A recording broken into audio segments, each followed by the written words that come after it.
Bonjour à toutes et à tous et bienvenue, vous êtes sur 01 TV et vous êtes dans 01 Hebdo, vous le savez, on se retrouve chaque jeudi, 1 heure pour revenir sur toute l'actu tech de la semaine avec mon ami de toujours, Jérôme Colombin. Bonjour Jérôme. Quel accueil François, je suis ravi de te retrouver pour ce nouveau numéro de 01 Hebdo. Veux-tu le sommaire? Oui, je sais que tu as bien tenu la boutique en plus la semaine dernière. On a Bravo. essayé.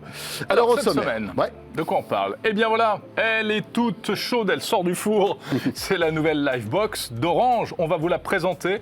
Et puis vous écouterez également la patronne d'Orange France. Voilà, et on reste dans ce vocabulaire de boulanger. Elle est toute chaude, elle sort du four aussi. C'est la nouvelle barre de son Home Cinéma de Devialet. Et on en parlera avec le patron de Devialet qui sera notre invité. La réalité virtuelle au service de la santé et du médical. Comment se former au métier du médical grâce à la VR? On verra ça avec notre invité dans notre séquence Tech Care. Et puis Jérôme, c'est le retour de Samsung dans le monde du PC. C'est très intéressant. Pourquoi Samsung revient sur ce marché en France? En tout cas, on en parlera avec Adrien Branco. Et puis nous retrouvons également Margot Duchesne. Avec une petite sélection d'applis pour la coloc. Jérôme. Ouais, la coloc. Si ça t'intéresse. Viens, on va faire la coloc ici, nous. Allez, on y va. On va se mettre en colocation sur le plateau. Merci d'être là et bienvenue.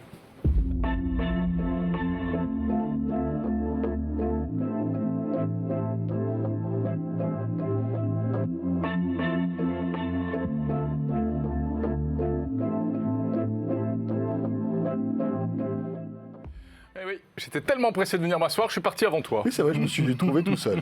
Voilà, notre colocation, attention, ça c'est ta chambre et ça c'est la mienne. Ouais. Commence pas, s'il te plaît. Gardons notre intimité. Notre indépendance réciproque. Alors, on est ravis de vous retrouver tous les deux ensemble. C'est vrai que j'étais un peu seul ces 2 dernières semaines, je ne te le cache pas. Eh bien voilà, écoute, nous voilà de retour. Vous le savez, donc 01 Hebdo, chaque semaine sur 01 TV, vous pouvez nous retrouver aussi sur l'appli RMC BFM Play et le podcast aussi audio de 01 Hebdo qui vous attend. Voilà, vous savez tout. Et si on commençait par l'actu de la semaine? J'allais te le proposer. Alors, let's go.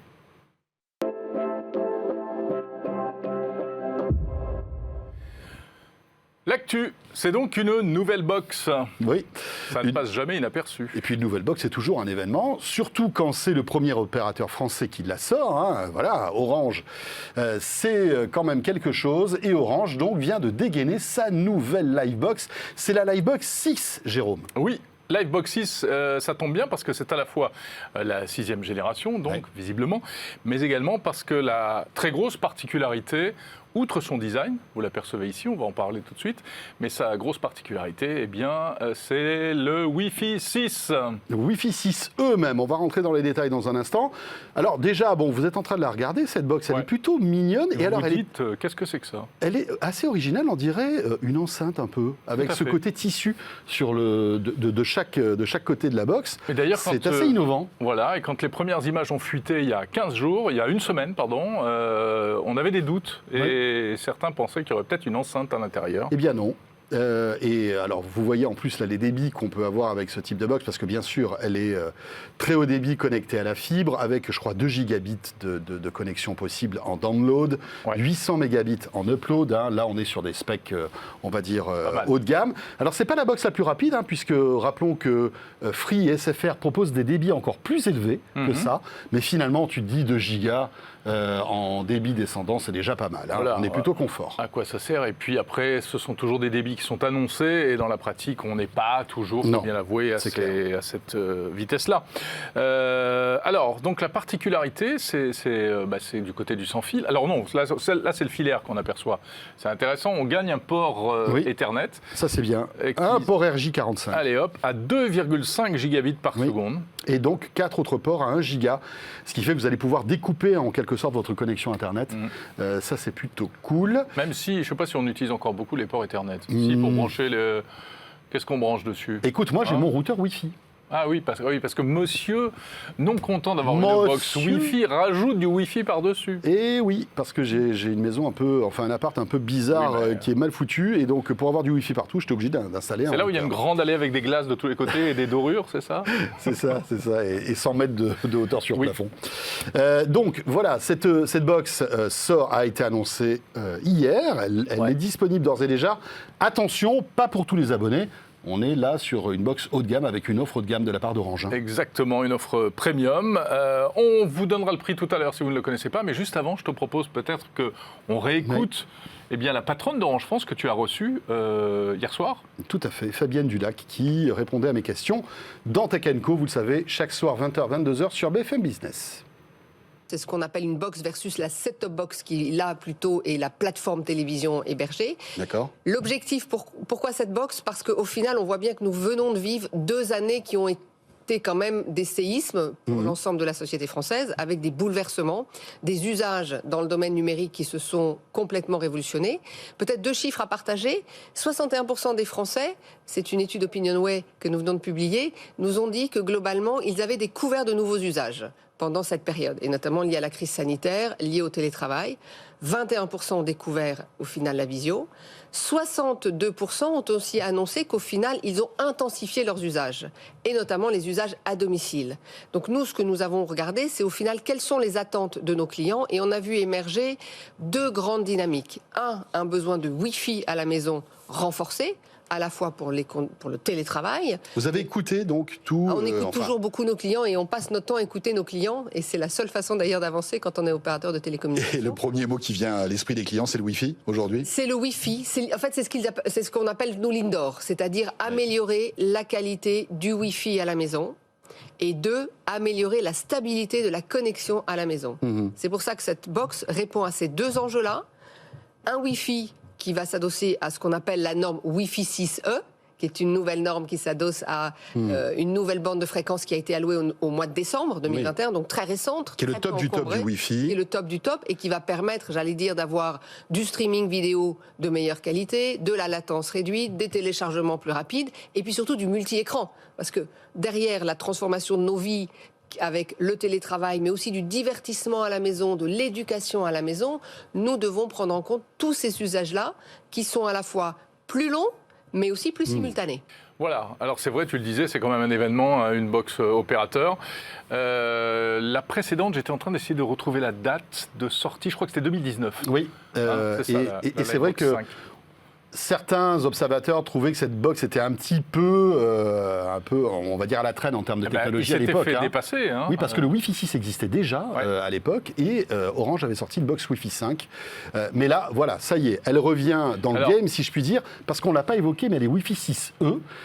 C'est une particularité par rapport au Wi-Fi 6, c'est-à-dire qu'on peut avoir des débits encore plus élevés, bien sûr, et une amélioration de la portée. Donc franchement, on a le top du top du Wi-Fi 6E. Attention, pour que tout ça fonctionne au mieux, il faut évidemment des devices, des appareils, des smartphones. Compatibles, Wi-Fi 6E. Voilà, pour vraiment bénéficier à fond des débits et de la couverture. Mais évidemment, ça marche avec tous les appareils Wi-Fi. Voilà, c'est ce qu'expliquait Fabienne Dulac, c'est qu'il y a donc cette nouvelle bande de fréquence 6 GHz qui vient s'ajouter aux fréquences, aux plages existantes et utiliser 2,4 et 5. Et une bande de fréquence supplémentaire, l'avantage, c'est que pour l'instant, il n'y a personne dessus. Et voilà, donc là... ça va très très vite. Le prix de cette box, première année 35 €, deuxième année, 35 €, voilà, c'est une année de promo. Et puis après, on passe à 55 €. C'est une offre 5 € plus chère que les offres les plus premium d'Orange. Donc malgré tout, on paie le Wi-Fi 6E et cette nouvelle box 5 € de plus. Et c'est la box la plus chère du marché. Et c'est la box la plus chère du marché, comme souvent avec Orange, qui est l'opérateur numéro 1 et qui peut se permettre parfois d'avoir des offres, souvent d'ailleurs, plus chères que la concurrence. Alors Orange était en retard, ils reprennent l'avantage avec le Wi-Fi 6E, mais ils ne sont pas tout seuls, et bientôt ils ne seront pas tout seuls, puisque quelques jours avant, c'est Bouygues Telecom qui a également annoncé sa première box Wi-Fi 6E. Voilà, elle sera disponible là, donc le 25 avril. Là, on sent que voilà, il y a une espèce de concurrence quand même sur cette technologie. Elle a été annoncée avant, mais elle sort après. Voilà. Et la bonne nouvelle, c'est qu'elle coûtera moins cher que la box Orange. Absolument, 47 € environ par mois et environ 29 € la première année. Et c'est ce que disait Fabienne Dulac. Aujourd'hui, le Wi-Fi, c'est la fonctionnalité la plus importante à la maison. Bien sûr. Il faut qu'on ait un bon Wi-Fi. On s'en est rendu compte avec toutes les périodes un peu compliquées qu'on a vécues ces derniers mois. Et donc, les opérateurs accélèrent sur ce sujet. C'est amusant, hein, les deux box en question sont verticales, vous le voyez. Donc l'explication technique, c'est que précisément ce Wi-Fi 6E, le Wi-Fi 6 et notamment le Wi-Fi 6E, eh bien, a besoin de pouvoir loger des antennes à la verticale. Il faut plus d'antennes, en effet. Donc voilà, on va sur des formes facteurs de box verticales. Mon cher Jérôme, puisqu'on parle d'antenne, là on va parler toujours d'antenne, mais cette fois-ci à quelques centaines de kilomètres d'altitude, puisqu'on va évoquer Starlink, vous le savez. C'est cette constellation de satellites qui, à terme, permettra une couverture très très haut débit partout dans le monde. 42 000 satellites. 42 000 satellites, vous rendez-vous compte, c'est des chiffres qui donnent le tournis et puis qui font peur aussi à certains observateurs de l'espace parce que, vous vous rendez compte, 42 000, alors même si c'est des petites box, hein, enfin, oui, c'est pas gros. C'est des petits satellites qui ressemblent à des petites valises, mais vous vous rendez compte, ça, c'est quand même énorme. Bref, tout ça pour vous dire que Starlink eh bien, est en train de vivre une mésaventure assez désagréable en France actuellement. Exactement, puisque le Conseil d'État a annulé l'autorisation d'utiliser les fréquences qui avaient été allouées à Starlink bien pour permettre aux abonnés de bénéficier de cette connexion Internet via les satellites. Voilà, décision du Conseil d'État suite à la plainte de 2 associations écologistes, associations anti-ondes également, qui militent contre toutes sortes de risques supposés liés aux ondes électromagnétiques. Bon, alors c'est une décision qui évidemment a fait beaucoup réagir, qui paraît, il faut bien le dire, assez étonnante, voire pourquoi pas absurde. Et même rétrograde, en fait, ce genre de décision. D'autant plus que les associations, en général, mettent en avant des questions écologiques, j'allais dire idéologiques, mais la décision judiciaire du Conseil d'État s'appuie uniquement sur une histoire d'appel d'offres, voilà. Il n'y aurait pas eu d'appel d'offres pour les fréquences. D'accord, et donc, en fait, oui, les écologistes, enfin, en tout cas, certains écolistes, pas tous, bien évidemment, les anti-ondes se raccrochent, en fait, à cette décision qui n'a rien à voir avec une décision anti-ondes, bien sûr. Parce que, en fait, là où c'est absurde, et tu as raison, c'est que c'est pas parce qu'on interdit ces satellites qui seront au-dessus du territoire français, quoi qu'il arrive, elles ne vont pas arrêter d'émettre parce qu'elles n'ont pas l'autorisation d'émettre au-dessus de la France. Donc on va se retrouver dans une situation qui est un peu ubuesque. Bien sûr, il y a ça, mais c'est aussi que, enfin, je veux dire, c'est un moyen de connexion qui peut être intéressant pour toutes les zones blanches. Bien sûr. Il y a des gens qui sont d'ores et déjà abonnés à Starlink en France. Et qui doivent être très heureux, à mon avis, de pouvoir avoir une connexion Internet. Ils ont payé 700 € le kit de connexion, et là, ils ne vont plus pouvoir s'en servir, a priori. Voilà. Alors, bon, Starlink n'a pas encore commenté cette décision. Espérons que ce soit qu'une petite parenthèse dans ce projet et que Starlink puisse retrouver l'autorisation de ces fréquences en France en tous les cas, puisque, rappelons-le, c'est là où c'est un peu bizarre, c'est que tous ces satellites couvrent toute l'Europe, tous les continents. Comment arriver... Mais nous, il faudrait qu'on ait un régime spécial. Un régime spécial, voilà. C'est le village des Gaulois. Voilà, le village des Gaulois. Nous, il faut qu'on soit privés de satellites. C'est pas pour nous. C'est pas bon, on n'aime pas ça. Voilà. Ou alors, il faut développer nos satellites à nous, dans 30-40 ans à peu près. Tiens, écoute, à défaut de développer nos satellites, on a nos fusées. Exactement. Et ça, c'est bien. Je me moque, mais quand même, là c'est énorme ce qui s'est passé. Avec Ariane Espace. Avec Ariane Espace. Qui doit avoir le smile, comme on dit. Oh là là, ouais. Impressionnant, puisqu'ils ont décroché ce qui est qualifié de contrat du siècle avec Amazon. Ariane Espace va envoyer des satellites pour le compte d'Amazon pour faire la même chose que Starlink, en fait. Voilà, une centaine de satellites qui seront emmenés par Ariane 6, vous savez. Donc 600 satellites d'ici 2026. Oui, mais je crois que le contrat d'Ariane ne repose que sur une centaine de satellites parce que, en fait, Amazon n'a pas voulu tout confier à Ariane Espace. Ils ont raison, j'aurais fait pareil. Voilà, c'est ça, ne pas mettre ses œufs dans le même panier.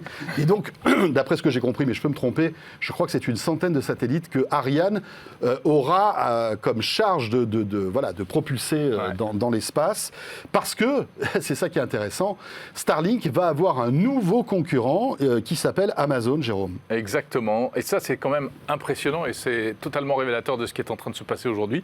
Il y a une conquête de l'espace qui est une conquête privée maintenant. D'une part, ce sont des acteurs privés et deuxièmement, l'objectif, c'est de mettre de l'Internet partout, d'offrir une connexion Internet mondiale, planétaire. Alors, plus question de zone blanche, de trucs comme ça. Et on voit, notamment avec la guerre en Ukraine, eh bien que tout de suite, à quoi ça peut servir, puisque en Ukraine, Starlink technologique a pu offrir et permet aujourd'hui à une partie de la population, pas beaucoup, hein, mais de communiquer. On leur a livré des stations, etc. Il faudrait peut-être en parler aux anti-ondes de ça. On va leur expliquer. Bon, voilà pour l'actu tech de ce jour. Et maintenant, on va s'intéresser à une autre nouveauté très intéressante, Made in France. L'excellence du son à la française nous rejoint sur ce plateau. On accueille avec plaisir le dirigeant de Devialet, Franck Le Bouchard.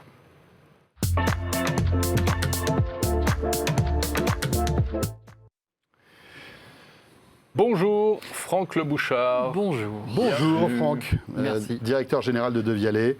Devialet, l'une des pépites tech françaises, l'une des pépites audio françaises. Voilà, vous cochez pas mal de cases et on est très heureux de vous accueillir ici avec des produits haut de gamme, toujours très design, qui sont remarqués aussi par leur qualité, bien évidemment. Et là, vous vous apprêtez à sortir, vous sortez un nouveau produit qu'on va découvrir dans un instant. Tout à fait. On rappelle juste qu'effectivement, votre produit emblématique, c'est l'enceinte Fantôme avec cette allure, ce look de coquillage un peu.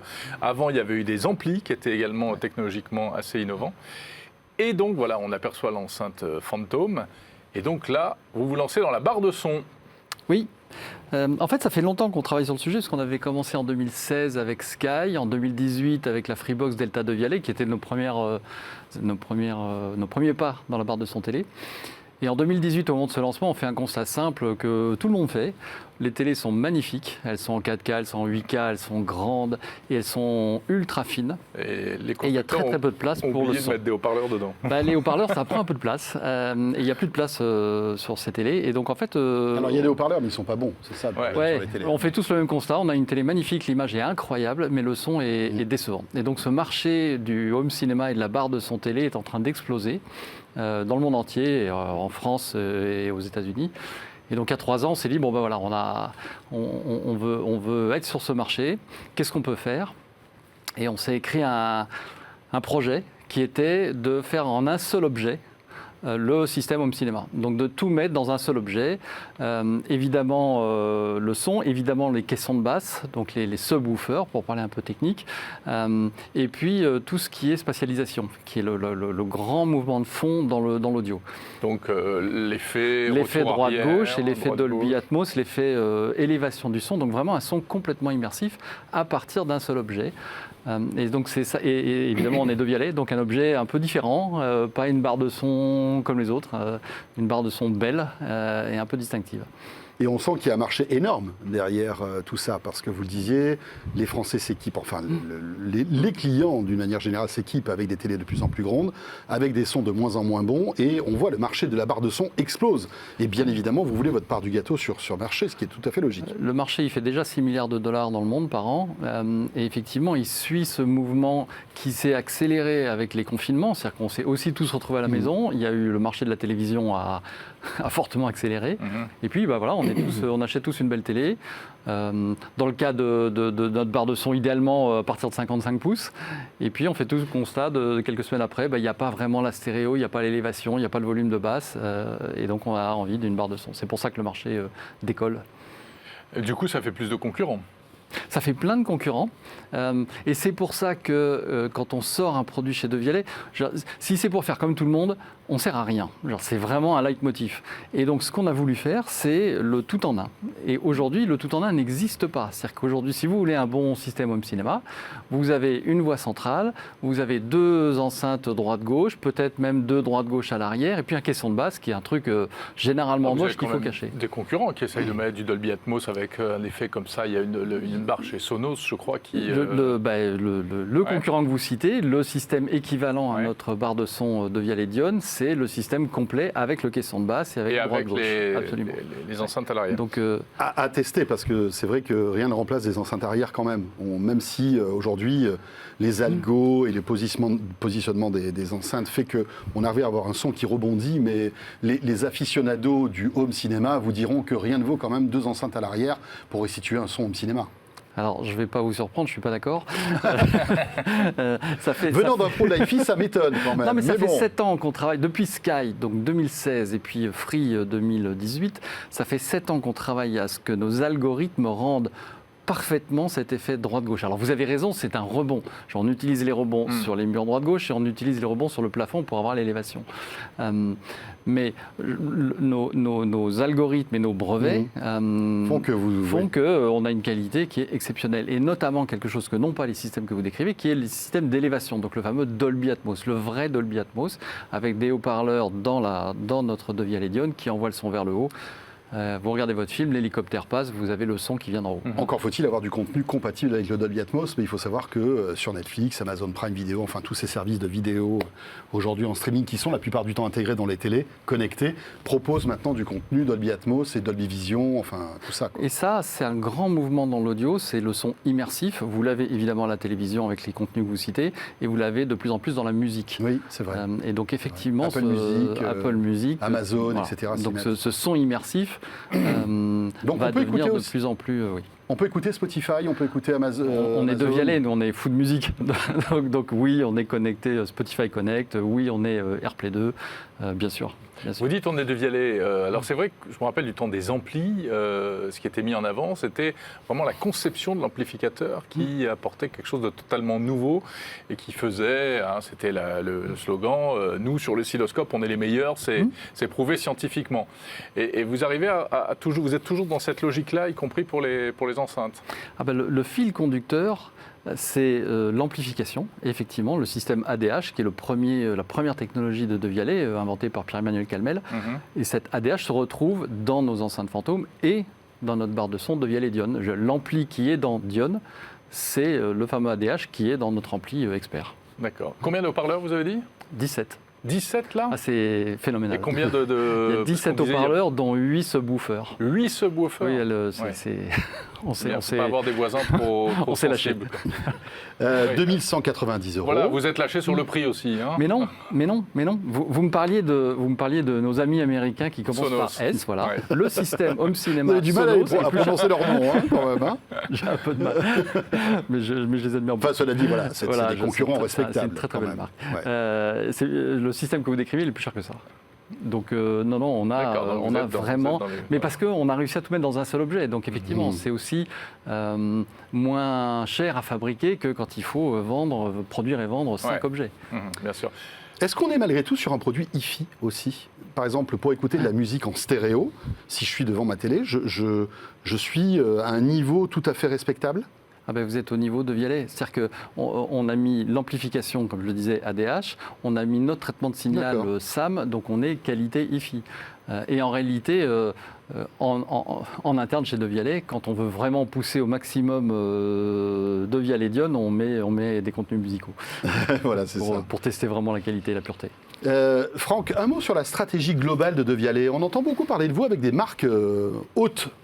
Huawei, par exemple, Free, vous le citiez, etc. C'est aussi votre stratégie pour vous diversifier et puis pour gagner de l'argent, parce que vous êtes une licence forte aujourd'hui, que ces marques-là s'arrachent, en tout cas sont très intéressées par cette association. Ça fait partie de votre business aujourd'hui, ça ?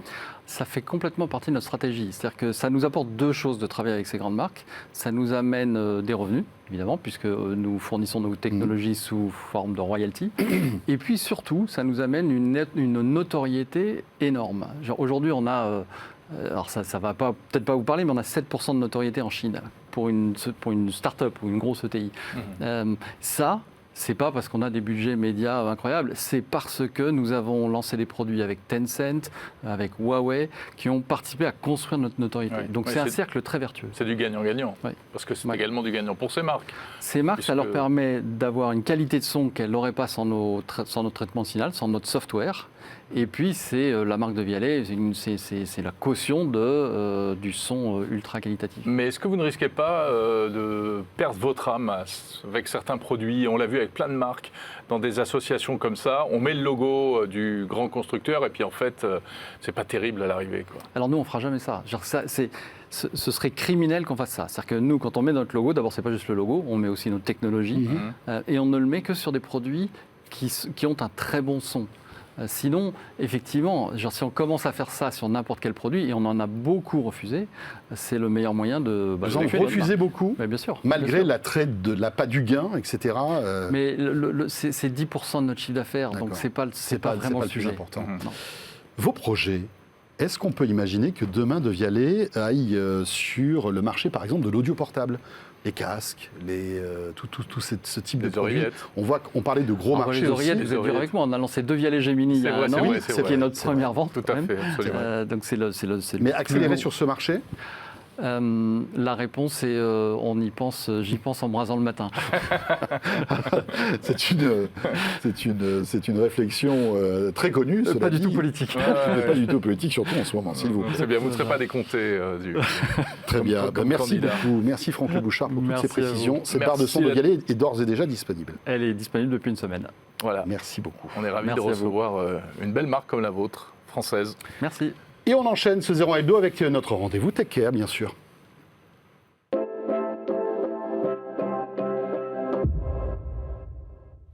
On va parler de santé et de médecine, François, et de réalité virtuelle. Avec notre invité qui s'installe, Vincent Doswal. Je ne sais pas si j'ai bien prononcé votre nom, Vincent, je m'en excuse si j'ai fait une erreur. Mon prénom c'est Vincent Doswal et mon nom de famille c'est Bagot. C'est pas vrai. Et si, c'est breton. Mon Dieu. Voilà. Vincent Alors, nos Doswal. fiches étaient mal faites. Exactement. Bagot, pardon.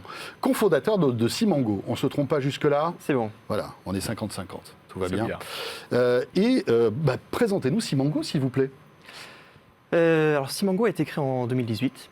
On est aujourd'hui 30 salariés, on est basé à Rennes et on fait des scénarios de formation en réalité virtuelle et Seos Game pour le personnel hospitalier. On a aujourd'hui... Serious Game. Ouais, Seos Game.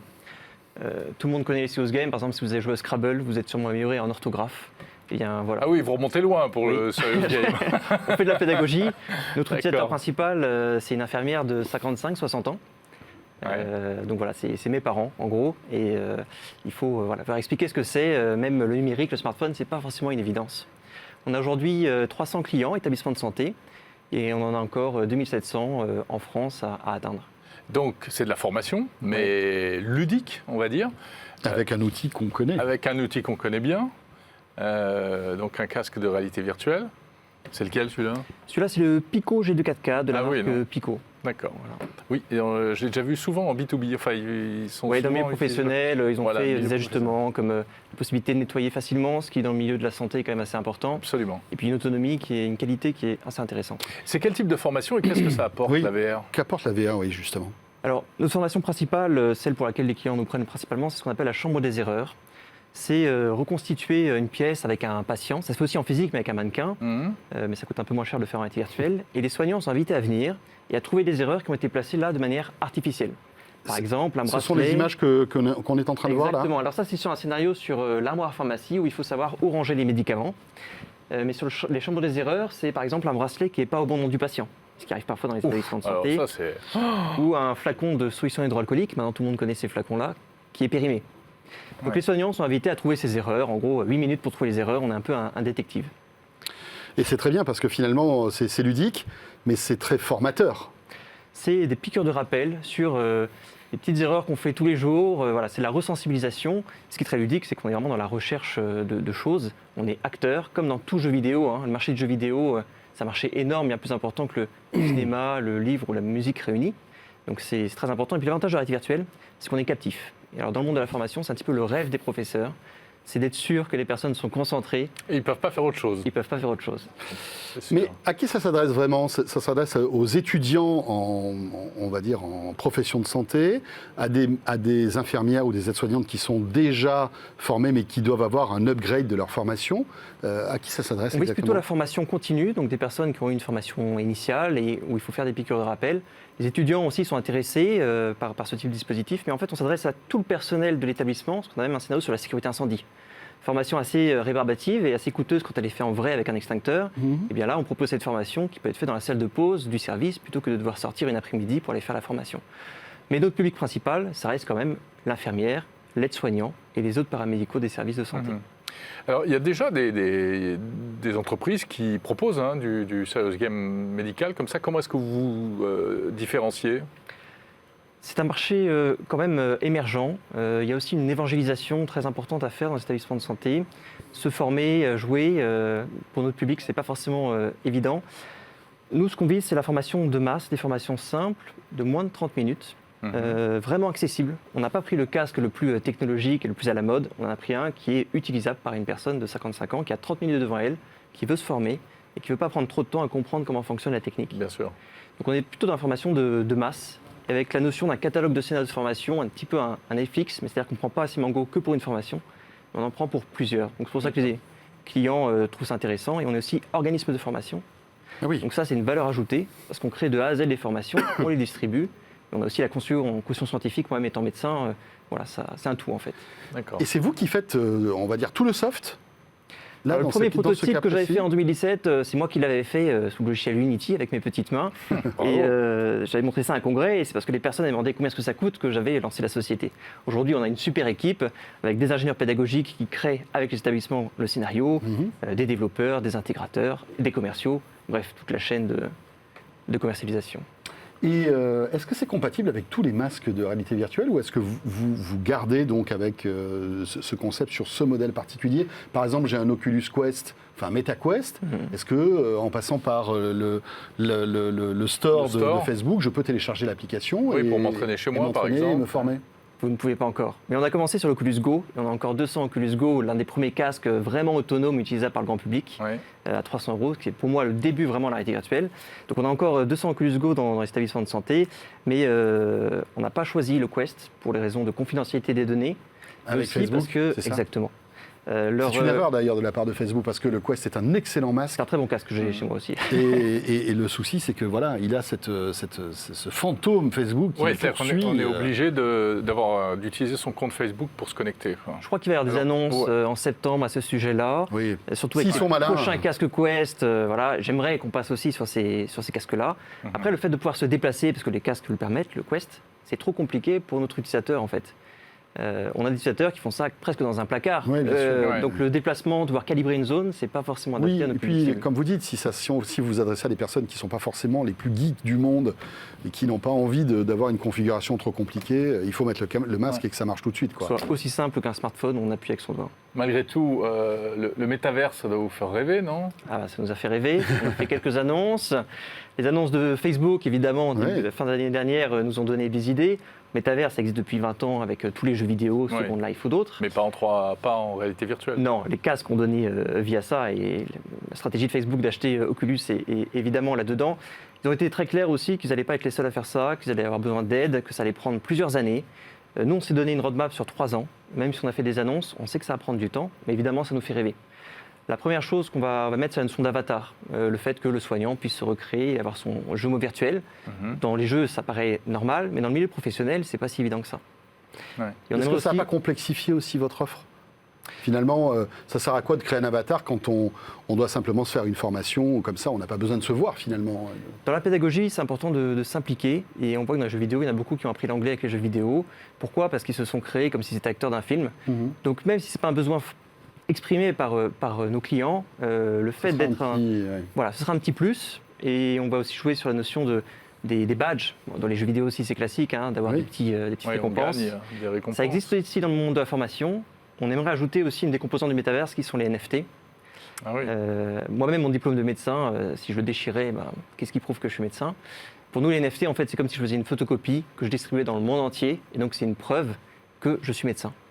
Et on peut aussi décomposer ce petit diplôme en plein de compétences, c'est-à-dire je suis bon là-dedans, mais pas bon là-dedans, parce que personne n'est bon partout. Donc avec les NFT, on va pouvoir apporter ça dans une sorte de profil où j'ai mon avatar et mes badges. Après, il y a 2 aspects comme le multijoueur. C'est encore un peu tôt, nos utilisateurs ne sont pas encore prêts à jouer en même temps un scénario de formation, mais ça va venir. Donc vous comptez accélérer justement et surfer sur cet engouement du métavers dans les années qui viennent. C'est pas pour tout de suite. C'est pas pour tout de suite, mais le métavers, sur 5 ans à peu près, non? Dans 10 ans, le métavers, tout le monde sera dedans. Ça semble évident. Vous en êtes certain de ça? Oui, parce que au-delà évidemment de votre business, mais vous y croyez vraiment? Même à titre personnel, je pense que les casques ont déjà énormément évolué depuis 5 ans.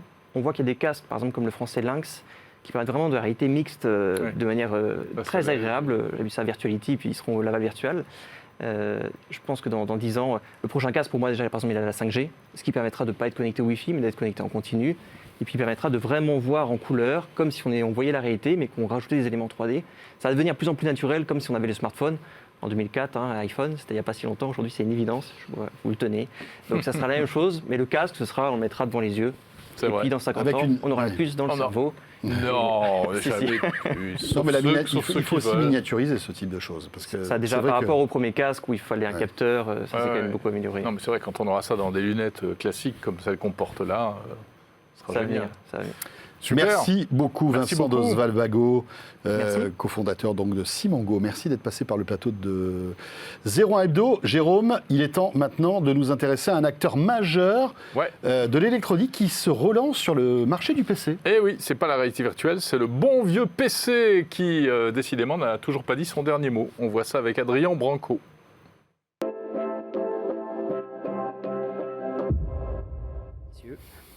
De la rédaction de 01net. Il paraît. Ouais, la rédaction, il y a 4 Rédaction. j'ai C'est l'impression. Adrien, Ouais, merci je pensais d'être pas que là. vous allez. Ouais, merci avec plaisir. Mais je pensais pas que tu annoncerais le truc. J'avais préparé une espèce d'intro. C'est vrai Ah, Ouais, donc zut, mon intro c'est la alors. merde, on la met à la poubelle. Effectivement, Samsung revient On a dans spoilé. l'informatique en France. Oui, en France. On va Que faire en un petit France. retour en arrière, ça Allez. vous dirait Allez. Raconte-nous Toi, une belle tu t'en histoire. rappelles, toi, c'est sûr. Pourquoi Le Samsung NC10, la folie des netbooks, vous vous en rappelez de ça? Là, il faut se rappeler que Oui, Samsung oui. a été Je vais un dire oui. très gros acteur de l'informatique en France et c'est lui qui. Les netbooks, c'était pas terrible. Hein, Les netbooks, c'était pas terrible. Non, mais néanmoins, des NC10, ils en ont vendu à l'appel et c'était quand même le début des ordinateurs portables à J'en avais, hein. moins de 1000 euros. C'était des tout petits trucs, Tout petits trucs. voilà, mais C'était pas minuscule. puissants du tout, avec des processeurs Intel à 0,3 GHz. Alors ça, c'est moche de dire ça. Ouais, c'est pas Ils gentil. étaient cadencés plus que ça, mais beaucoup plus nuls que les classiques. Donc, il reste pas lourd. Vous avez un Galaxy Book devant vous. Pourquoi c'est important d'en parler? Parce que l'informatique est morte, les PC c'est mort et tout. Non, l'informatique Eh ben se porte très bien. On voit la montée en puissance d'acteurs coréens notamment. Je viens de tester un LG Gram 16 pouces absolument séduisant, vraiment pas formidable, mais vraiment séduisant. Avec un bel Et là, écran, on a je le suis sûr. retour de Samsung. Alors, retour en France, parce qu'il faut savoir que, et c'est un petit peu un espèce de bémol qu'on va mettre sur le retour de Samsung, c'est que Samsung, des fois, c'est ça s'en va et ça revient. Oui. Je me rappelle une conférence de presse en 2010 ou 2011 où ils veulent devenir 2e ou 3e acteur mondial des ordinateurs portables pour nous annoncer, pour nous inviter en Corée du Sud 2 ans après pour voir leurs super usines, pour se retirer du marché français 2 ans après. En même temps, ça Bah, c'est de montre- l'opportunisme, en fait, on est d'accord, Adrien.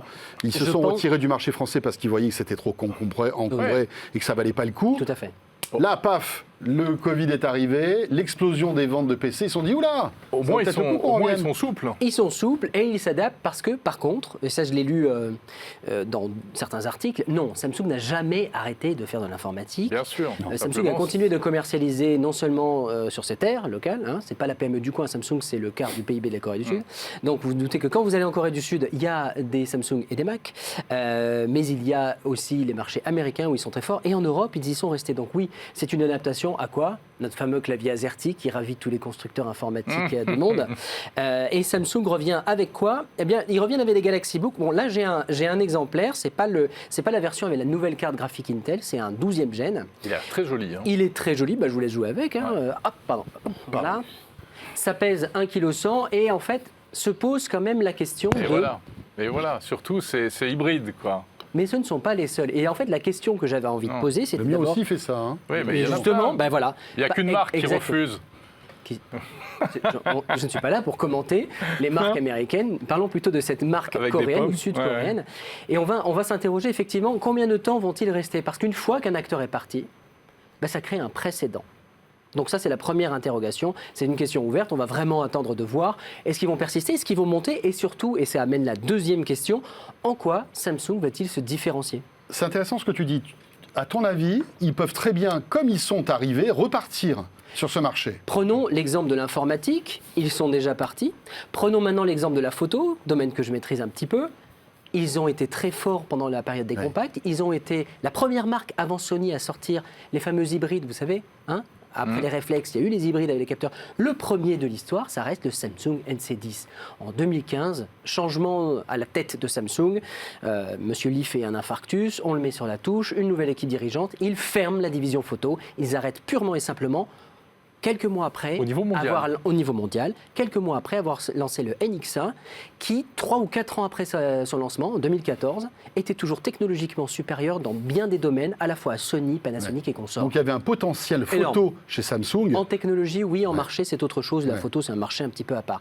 Mais ils savent couper très vite les branches. Donc il y a d'abord une première interrogation. C'est quoi, comme on dit en anglais, le commitment de Samsung dans l'informatique en France? Après, égoïstement, excuse-moi, je te coupe, mais bon, tu achètes un PC Samsung, même si dans 3 ans ils s'en vont, ils assureront toujours le SAV. Ou on espère, dans tous les cas. Mais la vraie question qui se pose derrière, bon, là ils se relancent, ils vont monter des équipes commerciales, on y croit. Néanmoins, c'est comment Samsung va-t-il se différencier? Et ça aussi, c'est aussi une question ouverte. J'ai reçu cet appareil, ouvre-le, et la chose qui m'a choqué, c'est que quelque chose qui est saut 2020, je fais un petit peu mon influenceur, regardez la grande barre noire en dessous de l'écran, on attend d'un nouvel entrant, c'est d'ailleurs peut-être à la fois la force et la faiblesse de Samsung, c'est que dans son esprit, Samsung n'est pas un nouvel entrant, ils ont continué de faire de l'informatique, mais pour se relancer en France, il va falloir qu'ils existent, et souvent on existe, rappelez-vous, les compacts Panasonic, comment ils ont existé Panasonic dans la photo? Le grand angle, c'était, on savait qu'on avait un Panasonic. La qualité de la vidéo, c'était les Sony. Maintenant, on se pose la question, dans les futures itérations des futurs ordinateurs de Samsung, comment Samsung va-t-il réexister sur un marché qui est quand même ultra concurrentiel? Mais d'autant qu'ils ont des talents, Adrien, on le sait très bien. Oui. Samsung est excellent dans les écrans. Pourquoi ils ne sortent pas un écran OLED qui fait tout le châssis du PC? Cette question se pose directement parce qu'effectivement, et là tu le pointes, Samsung est plus que ça. C'est-à-dire que demain, Samsung voudrait construire un ordinateur de A à Z avec la RAM, la mémoire flash, le processeur. Il y a quand même des Chromebooks, donc on peut utiliser des processeurs ARM. Bien sûr. Et ils les mettent, les Exynos. C'est la seule entreprise au monde, la seule entreprise au monde qui peut faire absolument tous les composants d'un ordinateur, l'assembler et le vendre. Et ce n'est pas ce qu'ils ont fait. Bon, donc se pose donc une question d'identité. Donc oui, c'est le grand retour de Samsung.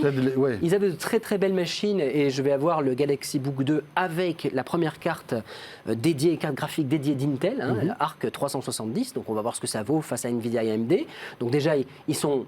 Très vite, ils adoptent les technologies, ils les mettent sur le marché. Maintenant, sur le marché français, va se poser la question de savoir comment ils vont exister, comment ils vont définir leur identité. Eh bien, comme tu le montres, HP, ils ont tous un Firefly, non? C'est lequel celui-là? Exactement. Ouais, c'est un Firefly. Ils ont cette identité du tout petit... Fly Dragon, non? Ou oui, peut-être, oui. Fly Dragon. Moi, j'en peux plus, moi, des dénominations.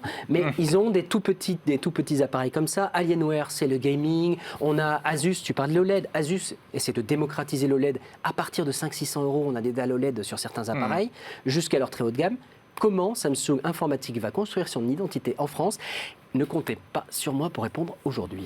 Est-ce que, en termes de prix, il y a un positionnement quand même pertinent, ou finalement, entre ça, un Dell, etc., il n'y a pas de différence? Comment vont-ils se différencier? Je ne sais pas. Les prix sont assez similaires, c'est normal. Samsung ne peut pas casser les prix. On le voit d'ailleurs sur les smartphones. Samsung a une position déjà très premium en France. Il faut casser un petit peu le... Il y a des choses qui restent dans la tête. Il y a 15 ans, on achetait plus facilement une télé Sony qui était mieux que Samsung. Il y a des rapports de force qui se sont beaucoup inversés. Et donc, du coup, ils ne peuvent pas se permettre de casser les prix. Et du coup, là non plus, ils ne peuvent pas se permettre comme un Xiaomi. Quand ils vont arriver sur l'informatique en France, ils vont commencer à... Ils vont faire mal, très sans doute. Quand Honor est arrivé, rappelez-vous, on teste toujours les ordinateurs Huawei. Honor, c'était vraiment l'excellent rapport qualité-prix comme ils ont fait au niveau des smartphones. Même là, Samsung ne peut pas avoir les coudées aussi franches qu'ils voudraient en termes de prix. Juste pour terminer, tu parlais d'LG tout à l'heure, qui va sortir un PC. Il va sortir en France? Alors je l'ai testé, il est en AZERTY. Vous pouvez lire le test sur 0net, c'est le LG Gram 16. Alors, c'est moins... coup de cœur, parce que c'est un 16 pouces qui fait 1,3 kg, 1,4 kg. Qui est très léger, donc. C'est-à-dire qu'il fait 1 kg de moins que le Mac 16. Il est moins puissant, d'ailleurs, lors de nos tests, et nos confrères aussi ont vu. Bon, il ne peut pas dissiper la chaleur parce qu'il est très très fin. Il est extrêmement fin, extrêmement léger, mais on se retrouve avec une dalle qui est en 2650 par 1440. OLED, j'imagine? Je crois qu'elle est OLED, mais surtout, elle permet de travailler avec 2 documents côte à côte dans un ordinateur portable qui fait 1,4 kg. Non, mais c'est intéressant, on parle du retour de Samsung, mais c'est le retour d'LG aussi. Ils sont plus discrets parce qu'effectivement, ils ont une force de frappe, mais si tu me dis instinctivement LG, je te dis c'est quoi? Leur marque de fabrique, ce sont des ultra-portables extrêmement légers. D'ailleurs, leur nom, ils marchent très bien aux États-Unis, c'est les Gram, le gramme, le fameux gramme. Et on comprend directement, LG, c'est la légèreté. Samsung, j'ai envie de poser la question, Samsung, c'est quoi? On attend de voir. Bon, merci Adrien pour cette belle analyse. Et on va terminer ce 01 Hebdo avec Margot Duchesne qui nous rejoint tout de suite pour son rendez-vous appli.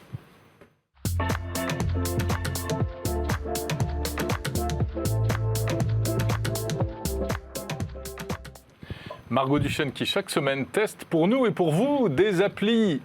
Et cette semaine, Margot, bonjour. Bonjour. Bonjour Margot. Nous allons parler de la colocation. la coloc. Oui, bah voilà. Comme François et moi, quoi. Exactement. Enfin, il y a longtemps. Il y a longtemps. Exactement. La colocation, la meilleure période pour trouver une coloc, c'est mai-juin. Donc je me suis dit, on va s'y prendre un petit peu en avance. C'est le bon moment. Voilà, Bien vu. surtout qu'à Paris, on sait comme ça va très vite. On sait que dès que l'annonce est postée, eh bien, dans les 10 minutes qui suivent, il n'y a plus rien. Oh là là. Donc il faut aller plutôt vite. Donc c'est pour ça que j'ai choisi quelques petites applications que j'aime beaucoup, que j'affectionne. On en connaît plein, particulier à particulier, Logikimo, enfin bref, il y en a énormément. Moi, j'en ai sélectionné d'autres. Jinka. C'est la première, elle signifie maison en japonais, ce que je trouvais très mignon quand même, un petit clin d'œil. Elle est née en 2016 et puis elle a, comme on s'en doute, une petite map avec, on peut chercher forcément le logement avec le prix indiqué. Voilà, c'est assez rapide, c'est plutôt simple d'utilisation. Et puis voilà, vous avez aussi le listing, vous avez toutes les annonces qui arrivent en fonction de critères que vous avez choisis et sélectionnés en amont. Alors, je ne sais pas pourquoi, mais je l'ai, Jinka. Ah oui, c'est vrai. Tu vois, j'ai dû chercher un truc récemment. Je pense que j'ai dû m'énerver. Louer, vous pouvez aussi acheter, vous pouvez investir aussi sur l'application. Donc en fait, vous faites une création d'alerte en fonction des critères que vous avez sélectionnés. Ça peut être l'endroit exact avec les kilomètres, ça va être le loyer aussi, le montant, minimum, maximum, la surface, etc. Ça, c'est quelque chose qu'on va retrouver tout le temps sur les applications. Ouais. C'est les filtres qui sont récurrents. Donc voilà, vous avez cette création d'alerte qui est plutôt sympa parce que du coup, vous avez beaucoup de notifications. Vous avez l'ensemble des annonces. Vous avez les nouveautés et vous avez vos favoris. Voilà, c'est plutôt basique. Mais parce que, Margot, on choisit pas et on recherche pas une coloc comme on recherche un appartement normal. Non, effectivement, c'est pour ça que vous allez dans les critères. Vous allez dans les critères, vous sélectionnez, voilà, c'est des filtres. Voilà, tout simplement. Qu'on dit. Jinka, c'est pas nécessairement que pour la colocation, mais elle le prend en compte quand même. Ça, c'est pas mal. Et alors, le petit plus de cette application, moi, que je trouve plutôt sympa, c'est qu'ils ont un espèce de système de filtre avec un algorithme, forcément, qui repère les fausses annonces. Donc, vous avez un espèce de petit écriteau, un petit bandeau rose qui vous met « Attention, ça suspicion d'arnaque, on ne sait jamais, le prix est quand même trop bas par rapport au marché. » Parce que c'est vrai que c'est attractif, quand on voit 30 mètres carrés à Paris, 600 €, on se dit waouh, vite, super, quelle belle occasion. Pas du tout. Voilà, c'est une arnaque, on s'en doute. C'est un peu paradoxal, quoi. L'annonce passe, mais on vous dit attention, c'est peut-être une arnaque. Ouais, c'est le temps qu'il filtre en fait. Et très souvent, ces derniers temps, j'ai vu beaucoup d'annonces passer, mais il y avait énormément d'annonces sans photo. Et ça, c'est quelque chose qu'ils n'aiment pas non plus. Ça, c'est pas bon. Mais le temps que ça filtre, forcément, ça met un petit peu de temps. Margot, Woomies pour la deuxième. Ouais, Woomies, c'est un mélange de Who et de Roomies. Donc les colocataires, le colocataire, donc comment le trouver? C'est né en 2018. Il y a plus de 300 000 utilisateurs, il y a 15 000 actifs par mois. Elle est présente dans 40 villes en France et à Londres. Effectivement aussi. Donc, l'idée, c'est aussi de se propager un petit peu à l'international, aller un peu partout. Ça, c'est les projets futurs. Alors, son petit plus, franchement, cette application-là, elle me fait beaucoup penser à Tinder. Parce qu'en fait, c'est comment trouver son coloc idéal. Voilà, c'est ce que j'avais demandé. Il n'y a pas que le logement, il y a les colocs aussi. Justement. Alors, vous cherchez un logement, donc ça, c'est possible aussi. Là, c'est pas trop la saison, comme je disais, donc il n'y a pas beaucoup d'offres. Ouais. Donc, c'est un peu compliqué. Vous avez la Maps, comme sur les autres applications que vous pouvez trouver. Mais alors là, le truc du coloc, moi j'ai trouvé ça super. Trouver son coloc idéal. Donc vous avez, dès que vous arrivez sur l'application, on vous dit, alors renseignez quelques petits critères. Donc c'est à vous de choisir. Je suis sociable, je suis monsieur ou madame propre, j'aime ci, j'aime ça. Ouais, c'est ça. J'adore les cocktails, j'adore les bières. J'adore faire le ménage. Ouais, ok, vas-y. Et je laisse mes affaires partout, mes chaussettes sales dans les quatre coins de la maison. Et donc du coup après vous allez matcher avec des gens ou pas. Donc tant que vous swipez, il faut quand même trouver le match pour pouvoir après chatter avec eux et discuter avec eux. Alors moi, j'ai trouvé ça super. Bon, c'est ce que je disais un petit peu avec sa cofondatrice. Je me suis dit, mais quand même, on connaît, c'est ce genre d'application. Oui. Des fois, les gens ne cherchent pas vraiment de colocation. Ça dérape un peu. C'est plus de la drague. Un peu, ouais. Et donc là, elle me disait, il y a la possibilité de faire du reporting. Ils sont quand même assez sérieux. Oui, voilà, quand même. Ils encadrent pas mal la chose et j'ai trouvé ça vraiment super. Donc voilà, comme Jinka, on fait payer les agents immobiliers. C'est français. Oui, voilà, Woomies, c'est français. Et c'est gratuit. Et c'est gratuit. En fait, le modèle économique, que ce soit pour Jinka ou que ce soit pour Woomies, c'est vraiment les agents immobiliers qui vont payer. Par exemple, sur Woomies, ce sont les agents immobiliers qui vont poster leur annonce et c'est eux, du coup, qui vont payer. Pour le locataire, c'est pas plus cher. Non, le locataire, il paye rien du tout. Et le petit plus de Woomies aussi, c'est le super proprio. Je ne sais pas si vous connaissez, c'est la possibilité d'avoir un partenariat avec Dossier Facile, qui est un site français, mais surtout le site du gouvernement. Et ça vous permet, vous, de vous créer votre dossier dossier directement et que ce soit vachement bien encadré, que ce soit sûr. Et comme ça, surtout pour les gens qui sont Erasmus, qui viennent de l'étranger, qui veulent chercher une coloc, au moins, ils ne dépensent pas leur argent n'importe comment. Le premier loyer est stocké et donc il est débloqué seulement si le locataire est satisfait. Donc c'est une garantie et c'est pas négligeable. Très bien. Troisième appli, alors celle-ci, elle est toute récente, 2020. Franchement, il n'y a pas grand-chose dessus pour l'instant, mais elle est très, très prometteuse. Non, mais c'est vrai, hein, c'est des étudiants qui viennent de créer ça. J'ai discuté avec eux et elle est ultra prometteuse. Je vous explique, il n'y a que 300 téléchargements. Il y a une trentaine de colocs qui l'utilisent régulièrement, donc c'est assez minime pour l'instant. Voilà, pour l'instant, c'est petit. Mais ce qu'ils veulent, c'est après diffuser à plus grande échelle. Je vous explique. C'est comment organiser sa coloc. Donc, vous avez, vous avez une petite phrase, qui est là ce soir ? Au moins, vous savez qui sera là ce soir. Ah bah non, moi je suis pas là, moi je viens. Donc comme ça vous permet de prévoir. Voilà, si on veut avoir le canapé Canou, on peut avoir le canapé Canou, par exemple. Vous avez les listes de recettes. Si vous voulez ajouter une recette, bah tiens, moi ce soir, ça me dirait bien de faire des lasagnes, ça me dirait bien de faire des pâtes. Voilà. Vous avez la liste de courses, bien entendu. C'est presque un réseau social pour colocs. Justement. C'est ce qu'il prévoit en tout cas. C'est un véritable réseau social pour les colocs avec une carte des colocations avec ses amis. Par exemple, si vous avez des amis qui sont en coloc aussi un peu à droite, à gauche, vous pouvez discuter avec eux, des bons plans collaboratifs, des challenges. Il y a beaucoup de choses qui vont être mises en place. Pour l'instant, voilà, c'est à l'état. Voilà, pour l'instant, ça se développe seulement. Par exemple, il y a deux choses qui sont à venir. C'est le to-do. Par exemple, les tâches ménagères. Comment est-ce qu'on se les répartit ? Donc au moins vous aurez un véritable planning. Ça vous permet de ne pas se répéter tout le temps ou d'être la même personne qui fait les tâches ménagères. Parce que tu vas nous faire avec du tofu, des pâtes et des...